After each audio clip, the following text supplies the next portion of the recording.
Parábolas. O pastor pediu para perguntar, ele disse que procurou primeiro a chefia não conseguiu achar, por isso ele veio até mim para pedir para passar uma parábola aqui com vocês. O que vocês têm achado, né, de estudar sobre parábolas? Tem ensinado? Nós temos conhecido? O que vocês têm achado? Alguma opinião que vocês queiram dar? Semana passada foi muito boa. Não foi bacana? Se vocês tivessem ouvido a palestra que nós ouvimos lá em Petrópolis, do Fiuza no sábado, foi maravilhosa, não foi, amor? Maravilhosa. Vou pedir que ele faça aqui sobre o livro de Cantares. É uma coisa bem interessante, muito bonita.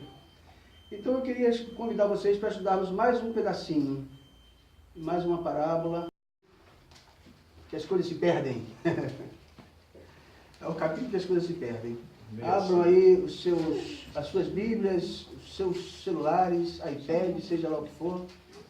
Vamos nessa. Verso 11 em diante. Verso 11 até o verso... Esse garoto, né? Ele é... Não é 15, 11? É de ouro mesmo. Mas olha...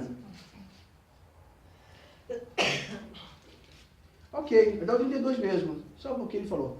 Quem pode ler para nós aí, uma voz potente de macho? Raquel. De macho. Eu sou potente. Ela é contralto, mas não é de macho não, olha. Eu vou ler. Então, Parábola do filho pródigo. Continuou.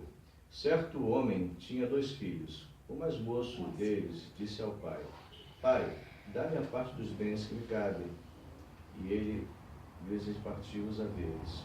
Passados não muitos dias, o filho mais moço, ajuntando tudo que era seu, partiu para uma terra distante e lá dissipou todos os seus bens, vivendo dissolutamente.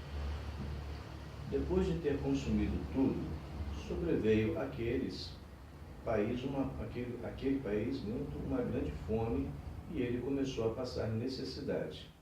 Então ele foi e se agregou a um dos cidadãos daquela terra, e este o mandou para os seus campos a guardar porcos.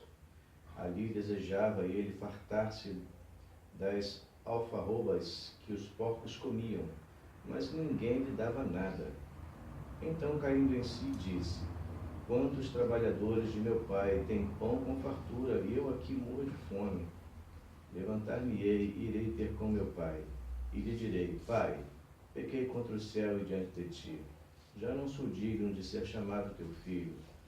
Trata-me como um dos teus trabalhadores. E levantando-se foi para seu pai.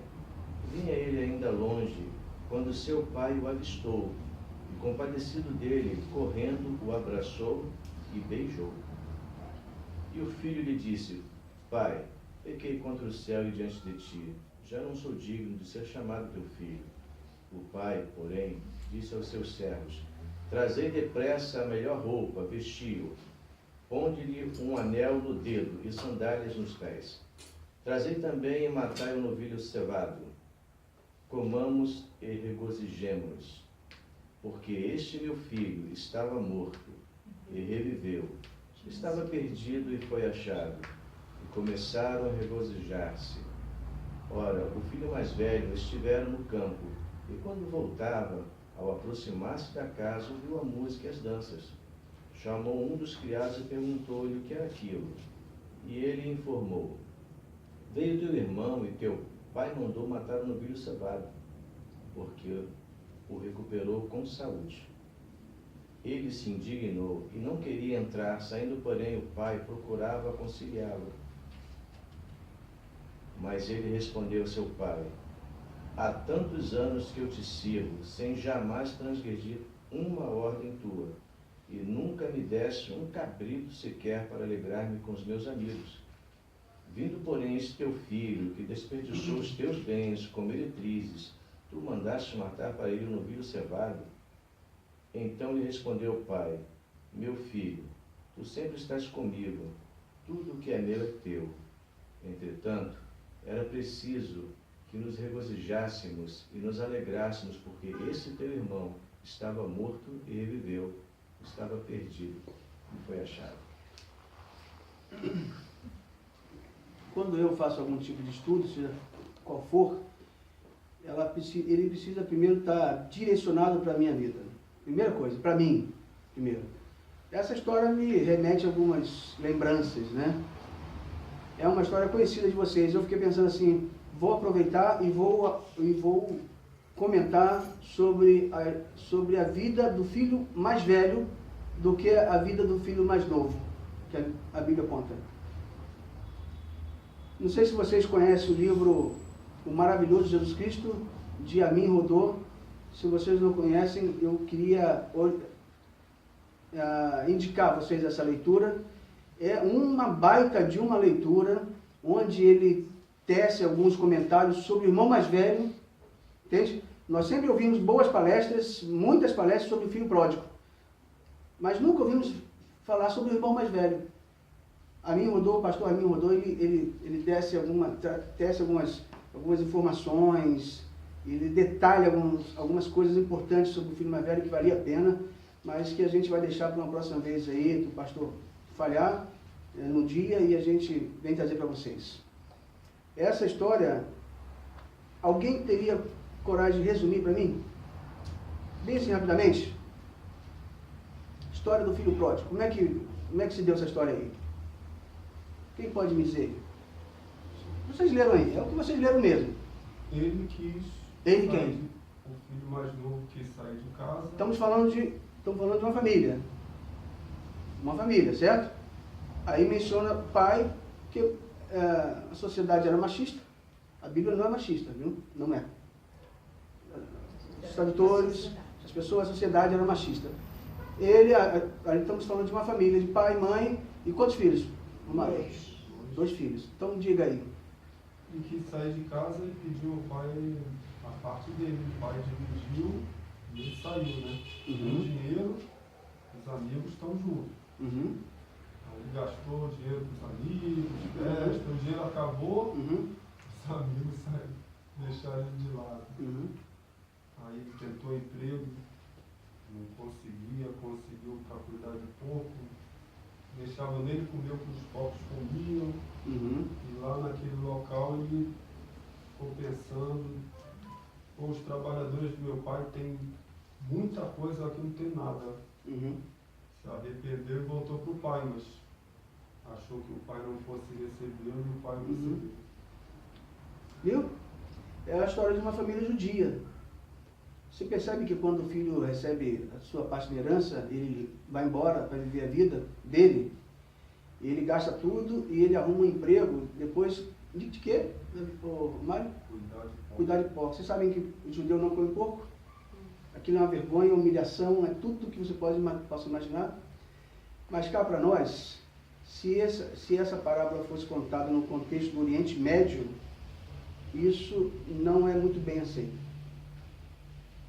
O muçulmano, ele simplesmente reage de uma forma muito, com muita força. Eles não aceitam. Contou a história do filho pródigo? Uma história triste, né? Se a gente... Pode ser. E nessa fase aí desse exemplo, sim, os judeus é primogenitude, né? A hereditariedade. Claro. O mais velho já é herdeiro de tudo. Tudo é passado para o mais velho. Sim, sim. Então, ele tendo essa visão, ele falou assim, vou pegar minha parte, que eu não vou ter direito a nada mesmo, aqui com o meu irmão, e vou viver minha vida. Porque o irmão já tinha tudo. E no final da parábola, o pai explica ao irmão. O irmão se achou, tipo assim, prejudicado. Mas nunca será prejudicado, pois tudo será dele. E a parte do outro irmão, o pai deu, mas que não é pela parte da fazenda, e sim pela volta da alma do filho. Entendi. É o fechamento dessa parábola, que eu acho. Então vamos dar uma destrinchada nessa parábola aí, inclusive com algumas decepções. Nisso aí. Mas por que o muçulmano diz que é mentira, que não pode ser? Isso não pode ser verdade quando você conta isso para algum beduíno, por exemplo, no deserto? Não aceita não. Sabe por que eles não aceitam? Porque eles dizem que filho nunca se reporta ao pai da forma como o filho se reportou ao pai aqui. Nunca. É como se ele quisesse matar o pai. Hã? É como se ele tivesse matado o pai. É como se ele tivesse matado o pai. Jamais. Não aceitaria de hipótese alguma. Nenhum filho teria essa coragem. Mas aqui no Ocidente, confesso para vocês que a partir da Segunda Guerra Mundial, a figura do pai ela tem sido desconstruída com o advento de alguns programas que o americano tem oferecido para o mundo. Por exemplo, do Eliezer para trás, deve lembrar do programa Gini é o Gênio. Lembra? Gini é o Gênio, estou falando certo? Gini é o Gênio. Ok. O marido, o pai daquela família, sabe o que ele era? Militar. Um militar. Mas como é que ele era? Era ou não era um paspalhão? Paspalhão. Totalmente submisso. Depois veio outro seriado, sei lá, A desenho. feiticeira também. A Feiticeira, É, feiticeira. era outro. Era outro. Flintstones. Mais atual está aí. Sim. O pai da família, o que ele é? Paspalhão. Está aí. No Oriente, ninguém levanta a voz para o pai. E depois do pai, sabe quem é que manda? Na falta do pai? E se o filho levantasse a voz para o pai, sabe o que acontece? O que acontecia mais ainda? Vai embora. Expulso de casa. Primeiro, ele apanhava. Segundo, era expulso. Se o conselho se reunisse, ele corria o risco de ser apedrejado e morto. Pouco ou muito? Muito, não é muito? Pô, peraí, né? É muito, né? Por que isso? O Alcorão explica. Ele explica. No Oriente Médio, não existe herança quando a pessoa não está em vida. Não existe. Então, quando você pede uma herança para um pai em vida, você está querendo que ele morra. Por isso, quando se refere lá no Oriente Médio sobre essa parábola, eles dizem assim, não é possível. Será possível que um filho pode... Porque aqui, se acontecer, a gente manda para a pedra. Não funciona. Morre. Tá? Nos dias de hoje, como é que ficaria essa parábola? Os pais, uma família tem uma empresa, tá certo? Pai, mãe e os 2 filhos. O filho mais velho trabalha na empresa. Ele é o administrador da empresa, ajuda o pai. Primeiro a chegar e o último a sair. Ele ajuda o pai a administrar a empresa. Ele se dedica, ele estuda, está querendo se formar e tudo mais. Só que tem um filho mais novo que vai de vez em quando na empresa. Vai lá, pega uma graninha e sai, vai curtir porque ele é da balada. Ele gosta de curtir a vida, ele gosta de gastar algumas coisas. O ambiente em casa é tão hostil para ele, e ele não se sente bem, que ele resolve ir ao pai e dizer assim, pai, nessa empresa aí, quanto é a minha parte? O pai senta no conselho, levanta o balanço, vê quanto daria a parte do garoto mais novo, e pergunta ao seu filho mais novo, mas por que é que você quer a sua parte a sua parte? Para quê? Ele disse, olha, já deu para mim essa vida. Eu quero curtir a vida, o senhor tem grana, eu quero a minha parte, quero ir embora e quero viver a minha vida longe, dando asas aos meus pensamentos. Ele ia largar o trabalho, ia largar a família e ia embora. O pai, então, ele resolve vender alguns ativos da empresa, pega algum empréstimo no banco e então diz assim, filho, está aqui a tua parte, vai embora. O que é que você pensaria desse pai, sobre esse pai? Hã? Gostaria de ver a participação de vocês. O que você pensaria desse pai? Que um filho que chega e fala assim, eu quero a minha parte aí, esse negócio todo, o senhor não morreu ainda, mas... porque eu quero curtir a minha vida da minha forma, do jeito que eu achar melhor. O que você pensaria do pai?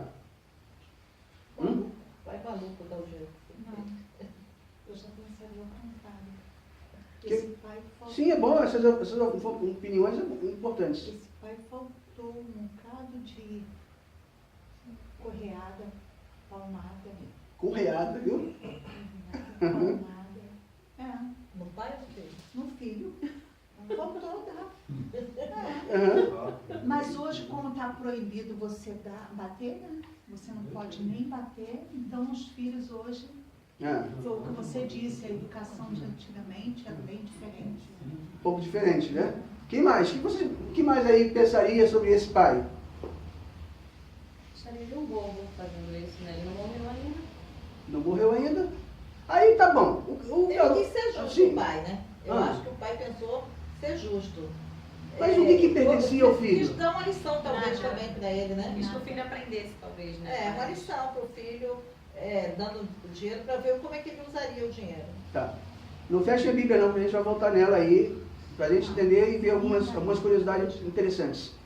Mas o que pertencia ao filho ali? Nada, O que pertencia? nada. No mundo de hoje, nada, né? Não, nada. Ele foi injusto com outro filho, né? Ok, mas o garoto pega a grana dele, pega a parte dele e sai e vai viver na balada, banca geral, é assim que o Romário falou ali, bancou os amigos, tal, prostituição, vai vivendo a vida. De repente o dinheiro dele acaba, ele se vê numa situação muito difícil, consegue de repente um subemprego e ele fica pensando assim, puxa vida, lá na empresa do meu pai, trabalhava de boy lá, fácil, e pelo menos conseguia trabalhar melhor do que eu estou trabalhando aqui, de escravo. Terra longe, longe dos meus pais, longe da igreja, longe de tudo. E aí ele retorna. Quando ele chega na empresa do pai, aí o pai chama o irmão, irmão, filho, prepara aí, o teu filho está voltando, e o filho quando entra, ele faz uma grande festa na empresa, para toda a empresa, faz a festa, e já conduz o filho ao cargo de gerente. Justo ou não? Aos olhos do pai, sim. Estou dizendo na nossa ótica, não fiquem preocupados em responder. É justo ou não? O filho chega e você fala, ô, que isso? E o outro mais velho? Que trabalhou, que investiu, Revoltado. que ficaria? Revoltado. Ficaria revoltado. Ele volta com a cara mais lambida e diz assim, pai, deu ruim. Não é assim? As crianças falam hoje, deu ruim. Me desculpa, será que tem um jeito de trabalhar na sua empresa aí, um cargo de boy, só para eu poder... Pai, não. Você está... Olha que a parábola diz que o pai chama o filho e dá o que para o filho? Hã? Dá um anel para o filho. E além do anel, roupas finas. Te remete a você lembrar do que aconteceu com José, que estava com Jacó? O que Jacó deu para José que causou um ciúme que os irmãos dele queriam até matá-lo? O que ele deu? Uma capa. Hã? Fala, Bruninha. Uma roupa. Uma roupa. Isso aí, uma capa. Não é capa. Certo? E por conta dessa roupa, os irmãos queriam matá-lo. Mais à frente um pouquinho, um tal de Faraó chamou José e falou assim, eu estou te nomeando o quê? Do Egito? Governador. E eu estou te dando aqui o meu anel. E além do anel, quero que você vista na melhor túnica. Consegue fazer essa ligação ou não? Olha quem ele foi. Então, quando o pai chega e faz isso, ele não está querendo só dizer assim, não, filho, você vai tomar um banho aí, eu estou te trocando de roupa. Não é simplesmente isso, não. É a posição que ele fica. Com isso, o irmão mais velho diz assim, pô, pai, que isso? História é essa, estou trabalhando aqui tantos anos contigo, fiz aniversário, você nunca me deu um Ford Ka.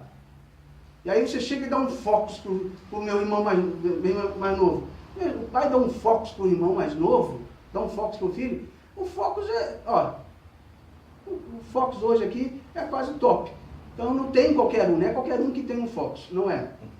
Ou é Focus ou é Volvo, se você vê por aí, é um negócio complicado. Então o pai vai dar um Focus pro filho, e aí o irmão mais velho fica assim, ô pai, que brincadeira é essa? Eu tenho uma bicicleta elétrica aqui que vem para casa e tal, e se eu dar um carro desse pro meu irmão mais novo, o que ele fez para merecer? E o que eu não fiz para merecer isso? É justo pensar? É. Mas a Bíblia, nesse texto que vocês leram aí, ele comenta sobre o irmão mais velho. Vamos continuar mais um pouquinho.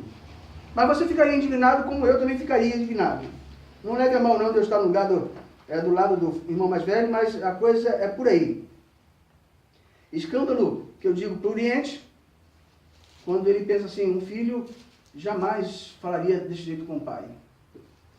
E é escândalo também para o Ocidente. Mesmo jeito. Mas vocês acham que Jesus contaria uma história como essa sem que ele nos traga alguma lição muito importante? Vocês acham isso? Não pode. Não pode. E eu já começo assim pensando, essa parábola, ela começa errado. Começa errado. Primeiro porque o nome não era parábola do filho pródigo. Não pode ser. Está errada a Bíblia para mim. Eu não estou dizendo que os textos da Bíblia estão errados. Isso eu não posso falar nunca. Ninguém pode falar. Eu estou dizendo que o título dessa parábola está errado. Porque a parábola correta devia ser a parábola do pai amoroso. É ou não é? Ou E vocês não... 2 filhos perdidos em casa. Olha só. Não pode ser a parábola do filho pródigo. O que é o filho pródigo? O que é o pródigo? O filho gastão. Que tem destaque, né? Então já começa aí, já começa apagando isso aí, porque quando você estuda a Bíblia, você estuda um texto e nunca esquece o que vem antes do texto? O contexto. E ele vai te indicando, vai te ensinando o que a Bíblia quer te ensinar. E é isso que nós vamos fazer isso agora. Sabe por quê? Qual é a primeira palavra que o Isaac leu? Qual foi a primeira palavra que o Isaac leu no verso 11? Continuou. Quando alguém fala assim, quando você pega um livro e no início do livro está assim, ó, e continuou, o que é que você pressupõe, o que é que você pensa? Que estava acontecendo alguma coisa antes. Olha só que garoto. Hã? Que estava acontecendo alguma coisa antes. Então vamos ver o que rolou antes. Né? E o que você vê imediatamente antes dessa parábola? O que você vê? A parábola? A parábola da dracma perdida. Dracma era o quê, afinal de contas? Drácula, o que é esse troço aí? É um dinheiro, é uma moeda, né? Como é que é a parábola da dracma perdida? Vocês lembram? A viúva que perdeu um dinheiro, né? Dentro de casa. É essa. Uhum. Aliás, leem bem essa parábola da dracma perdida, vocês vão ver assim, mas esquisita também. A viúva que estava dentro de casa, e ela tinha quantas moedas? 10 moedas, só que o que aconteceu com uma? Perdeu. O que Jesus quis ensinar com isso? Há mais alegria no céu para um pecador que se arrepende. E essa se perdeu dentro de casa. E essa se perdeu dentro de casa. Vão atentando que esse capítulo 15, eu falei para vocês aqui do início, é o capítulo das coisas perdidas. Essa parábola, ela não termina. Ela fica assim. E nós vamos saber por aqui. Já.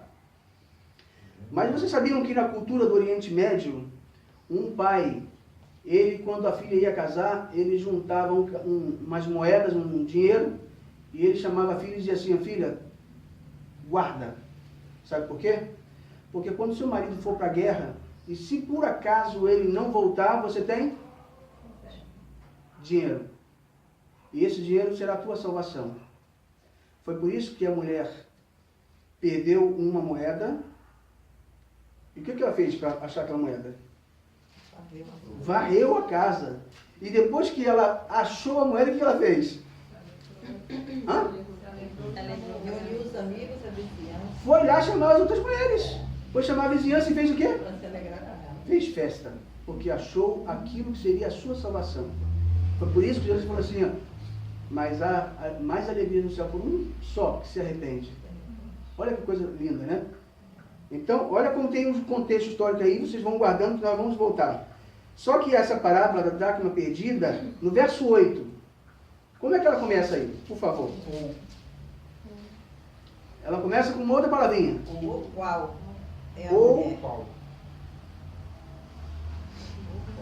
Como é que você leu aí? O qual é a mulher. Ou qual é a mulher? Ou conjunção alternativa. Ou, muito bem, você pega um livro ou você pega um filme que começa assim, ou você pressupõe o quê? Vou voltar aqui para ver a história aí, né? A gente tem que puxar o fio pela meada. Olha o texto fora do pretexto. Na Bíblia você fica perdido. Então você tem que ir voltando. Foi na história de um, voltou na dracma ela te volta para uma outra parábola. Que parábola é essa? A parábola da ovelha. A parábola da ovelha perdida. Como é a parábola da ovelha perdida? O pastor tinha quantas ovelhas? 100 ovelhas. E o que acontece? Rapidamente. Perde uma. Fosse você no lugar desse pastor, você correria atrás dessa ovelha? Olha o contexto histórico para isso aí. O pastor lá na Palestina, e saibam vocês, na Palestina nós temos 75%, 78% de deserto. 78% de deserto. O pastor pega as suas ovelhas, 100 ovelhas, que era a medida de ovelhas que um pastor tinha de classe média, sai do seu aprisco e ele leva até um oásis para a ovelha beber água. Quando ele atravessa o deserto, antes, lá no aprisco, sabe o que ele faz? Junta tudo aqui. A cada ovelha tinha o seu nome. 1, 2, 3, 4, 5, 6, 27, 28, 47, 190, 99, 100. Ele conta as ovelhas. Sai do aprisco, atravessa o deserto e chega no oásis. Reúne todo mundo aqui. 1, 2, 3, 4, 5, 6, 98, 99, 100. Ok. Está faltando ninguém. Ninguém se perdeu no deserto. Vamos sair. Volta aqui. 100. Conta tudo novamente e atravessa o deserto. Quando chegar no aprisco, ele sabe o que ele faz? Junta todo mundo aqui. 1, 2, 3, 4, 5. E esse pastor fez isso. Só que na sua contagem chegou até 99. Faltava uma. Você iria atrás? Mas para um pastor de ovelhas, uma ovelha era muito importante porque eles aprendiam a amar o seu bicho, seu animal.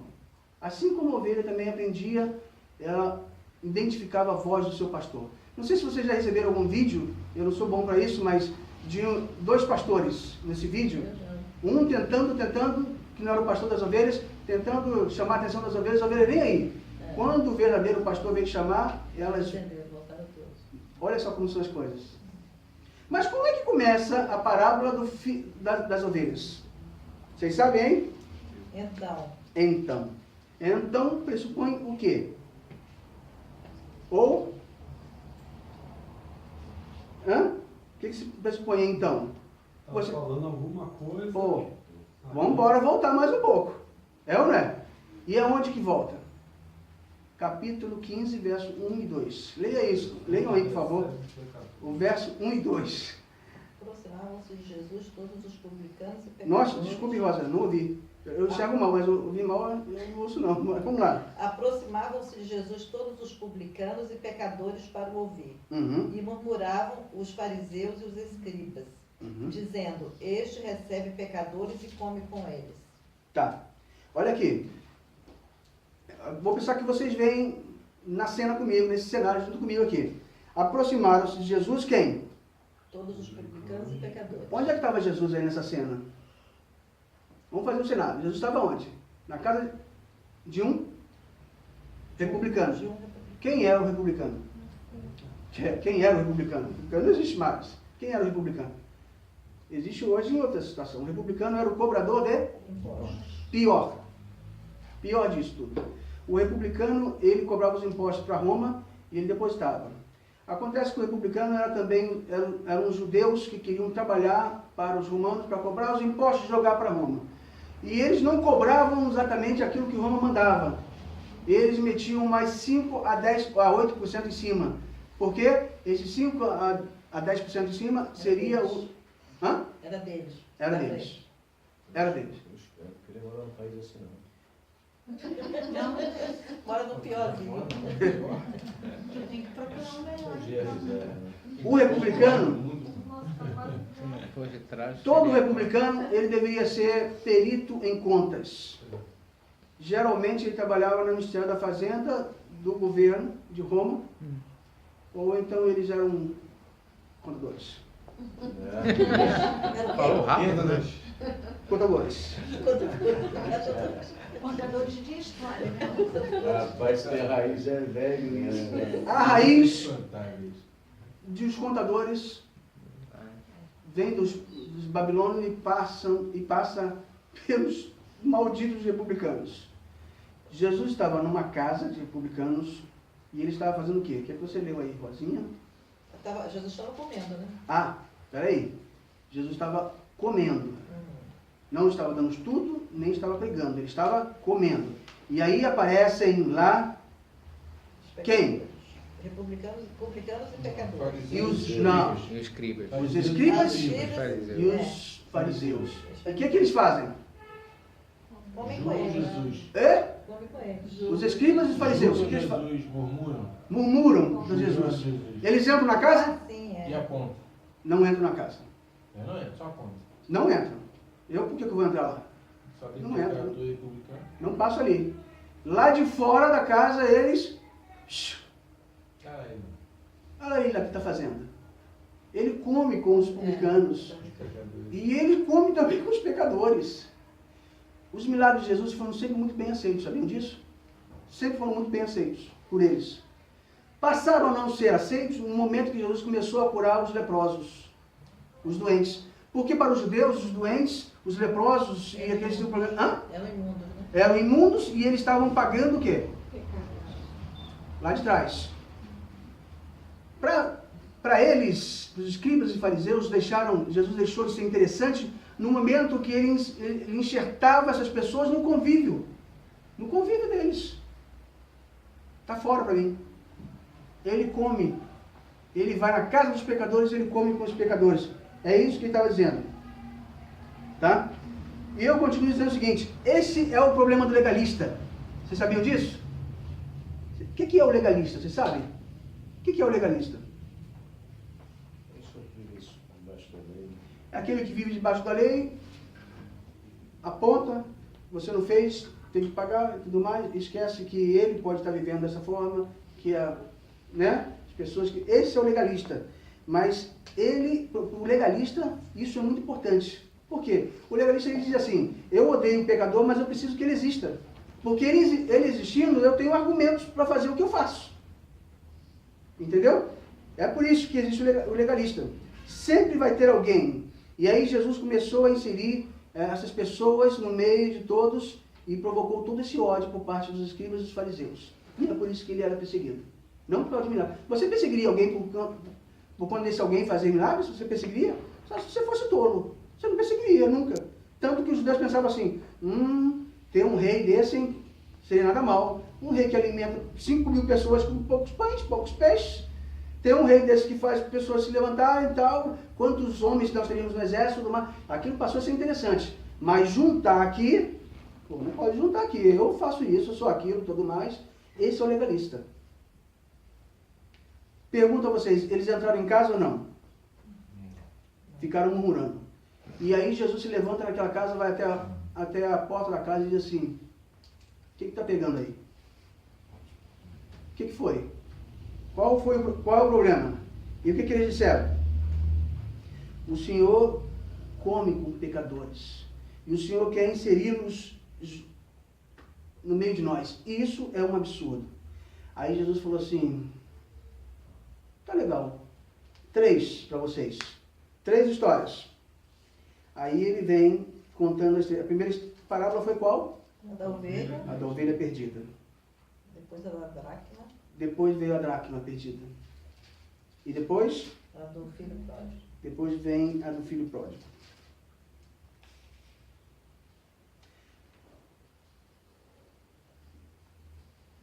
Olha só. Quando uma ovelha perdida, uma dracma perdida e um filho perdido. A ovelha sabe quando está perdida? Você tem cachorro em casa? Eu tinha um cachorrinho, quando eu era pequeno. Meu único bem quando eu era criança era um cachorro.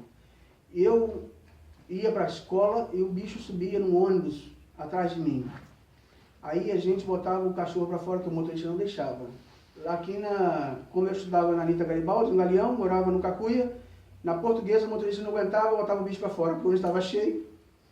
Eu ia para a escola, ficava apreensivo, sabendo o que acontecia com o cachorro. Quando eu chegava em casa, quem estava em casa? Da Portuguesa ele andava, não sei de onde ele soltava. O cão sabe quando está perdido, não sabe. Quando ele dá aquela cheiradinha e vê que aquele não é o lugar dele, pode saber que ele está indo procurar. A ovelha sabe quando está perdida ou não? A dracma, a moeda sabia? Não. Não. A ovelha estava perdida dentro de casa ou fora de casa? Fora. Onde? No deserto. E ela sabia que estava perdida ou não? Sabia. A dracma estava perdida dentro ou fora de casa? A moeda estava perdida dentro ou fora de casa? Dentro. E ela sabia que estava perdida ou não? Não. Vocês estão começando a ligar ou não?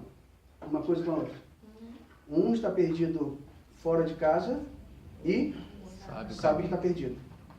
O outro está perdido dentro de casa e não sabe que está perdido. Aí a gente vem para a parábola do filho pródigo, que eu não gosto desse nome.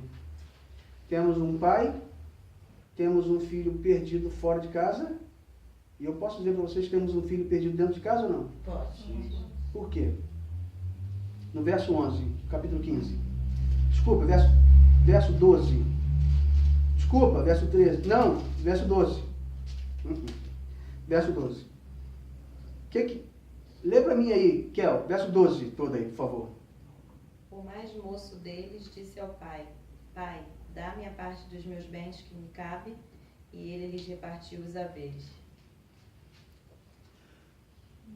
Você leu no singular ou leu no plural? O meu está no plural. Tu está no plural? Tá.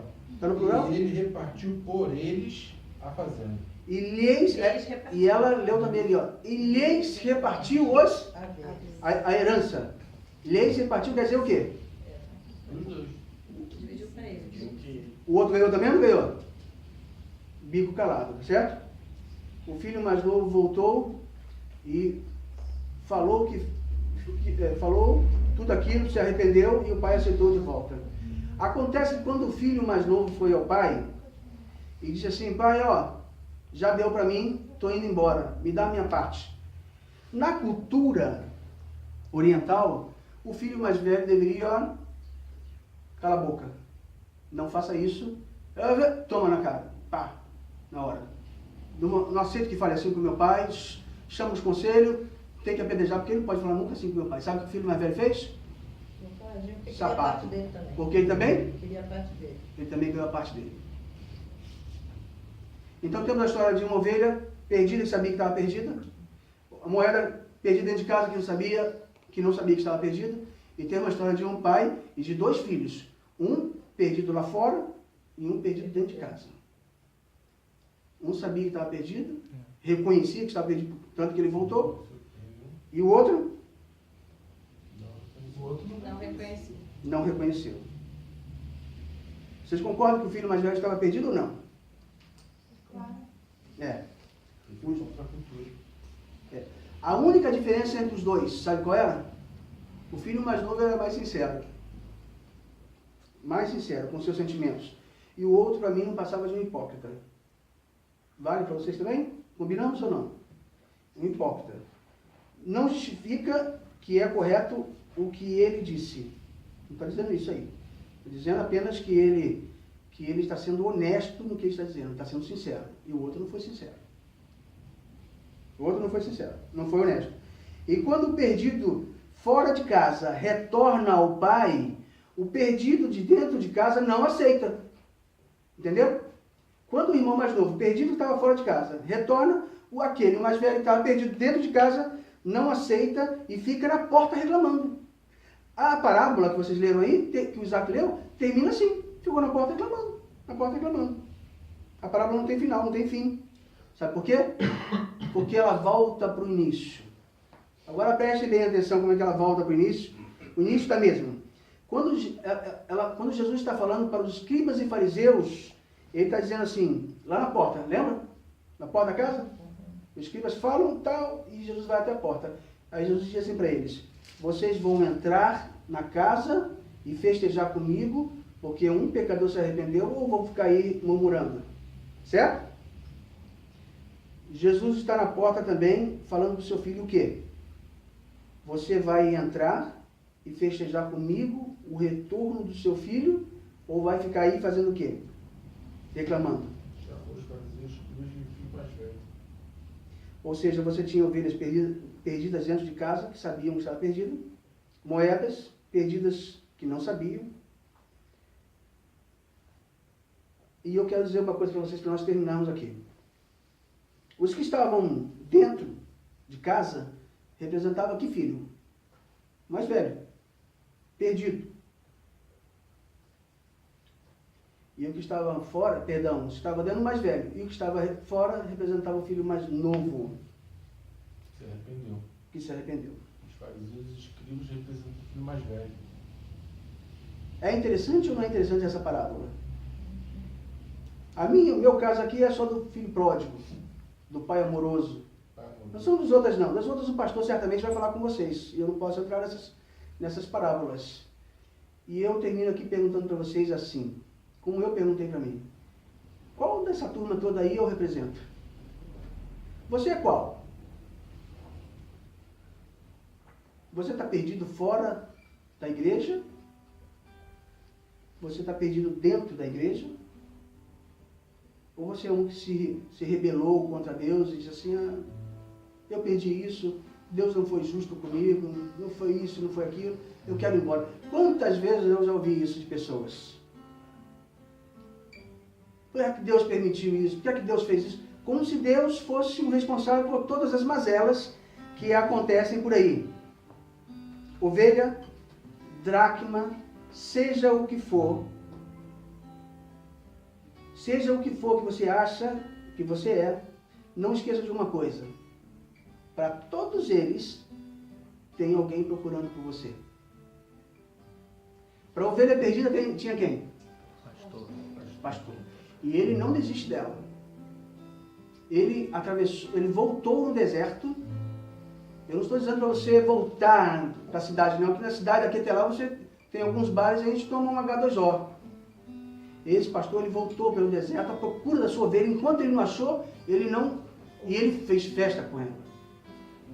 Posso acrescentar nessa Claro, ovelha? pode. Porque todo animal tem sua bússola biológica para voltar. O pastor foi à busca dela, não porque ela estava perdida, ele sabia que ela ia voltar, mas pelos malefícios que o ambiente poderia trazer a ela. Porque na época do quartel, a gente soltava os cachorros que não queria dar no quartel, dentro do fundão. Correto.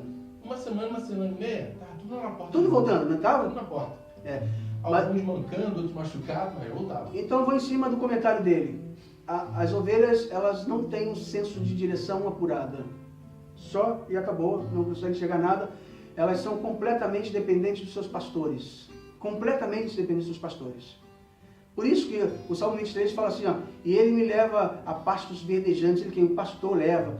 Pastos verdejantes é onde ele levava as ovelhas, mesmo sabendo que haviam predadores, diversos predadores, até planta, tá?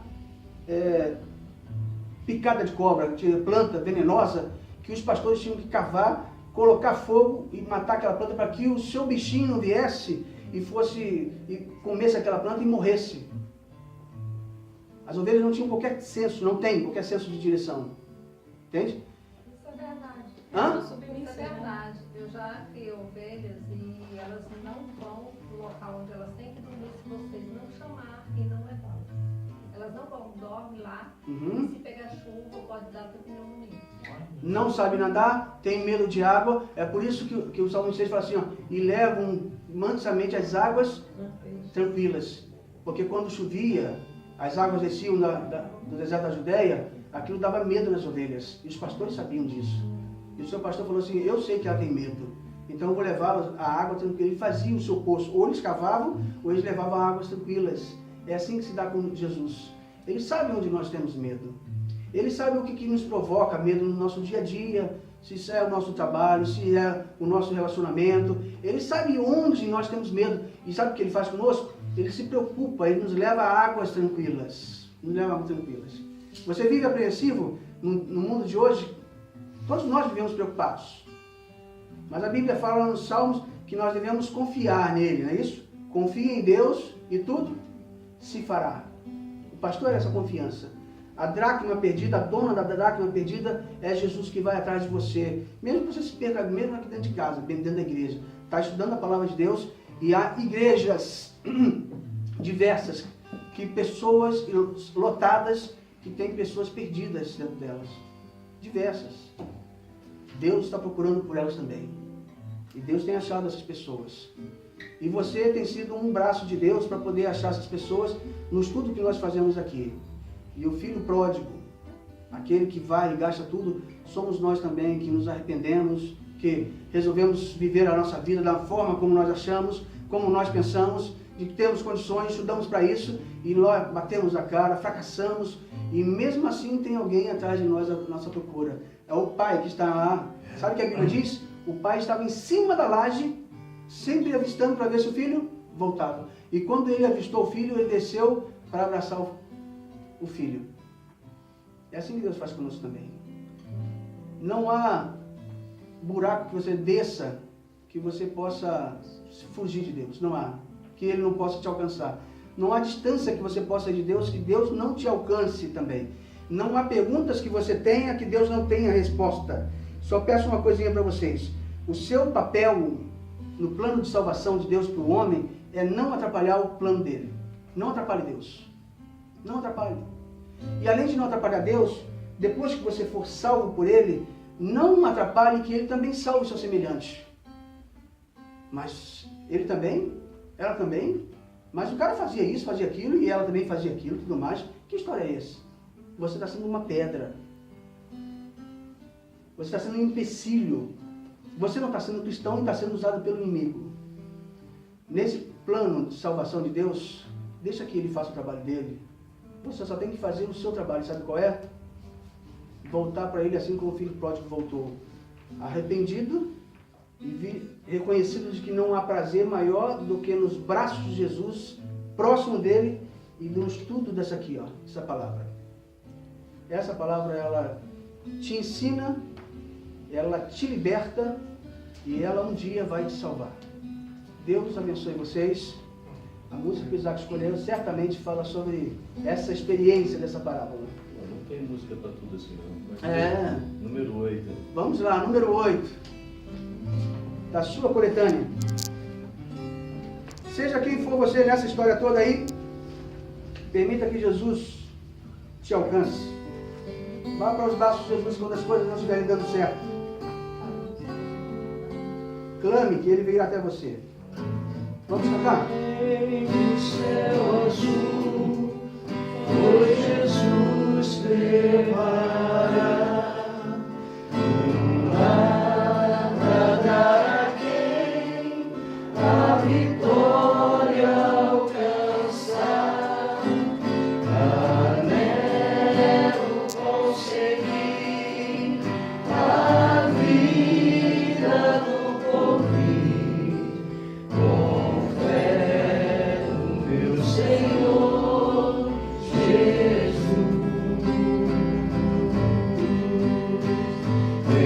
Pensei que eu de mim nada tenho pra dar, mas sei que meu Jesus já me veio salvar.